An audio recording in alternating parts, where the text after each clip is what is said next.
Welp, that one hurt. In what could have been the biggest game of the season thus far, Oregon State was unable to hold on to the win against the Stanford Cardinal. To their credit, Stanford clawed back into this game to steal the win in extras. So how did this all go down? Let's start from the beginning. Game 3 started off well for the Beavs, as the team raced out to a 6-1 lead after 4 innings.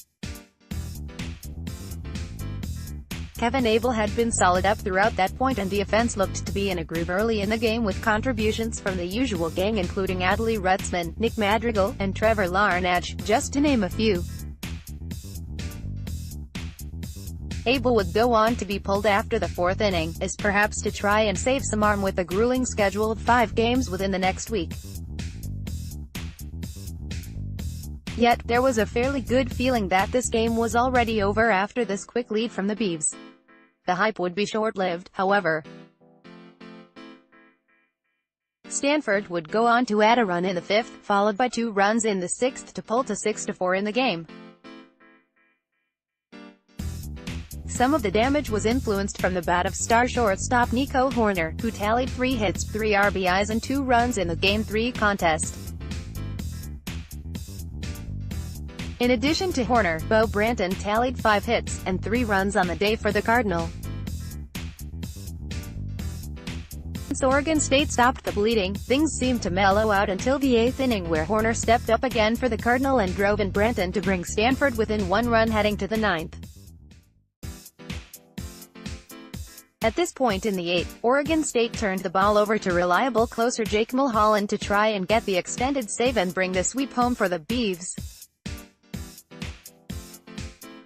After the nerve-wracking 8th inning, Oregon State managed to fill the bases in the bottom of the 8th, only to leave everyone stranded and leave the game within 1 score. That missed opportunity would go on to be crucial in Stanford's comeback.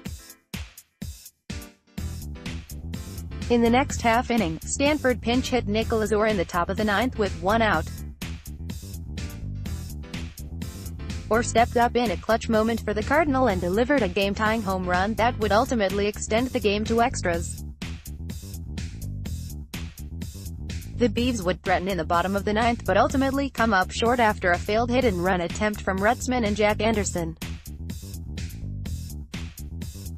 Immediately afterward, in the top of the 10th, Will Matheson delivered a go-ahead double on a bases-loaded situation that would give the Cardinal a 9-6 lead, and the eventual win.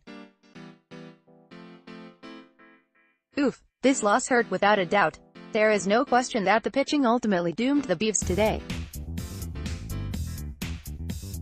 The offense certainly missed opportunities throughout the game, but 6 runs should be enough to secure a win for most games. The Beavers went through 4 pitchers today in an effort to find someone who could provide stability, but all 4 ultimately faltered in their attempts against the Cardinal. Now, this isn't to say Beaver Nation should hang their heads. Does missing out on a sweep in the lead in the Pac-12 Conference Championship hurt? Yes, absolutely. However, being able to win the series against Stanford, one of the elite teams in the nation, and pull within 1.5 games of the conference lead was massive for Oregon State. Both these teams displayed that they are among the elite teams in the nation this series, with standout moments from both squads over the past 3 games. Definitely look for Oregon State to jump Stanford in the national polls after this series and improve their national seeding. So don't fret, friends. With just 8 games left in the season, the Beavers are still in prime shape to make a run as repeat Pac-12 champions. Stay tuned as Oregon State looks to get back on track with a 2-game series against San Diego starting tomorrow at 5:35 p.m. Pacific Time. Stay tuned on Building the Dam for coverage on this series, as well as future Beaver baseball games.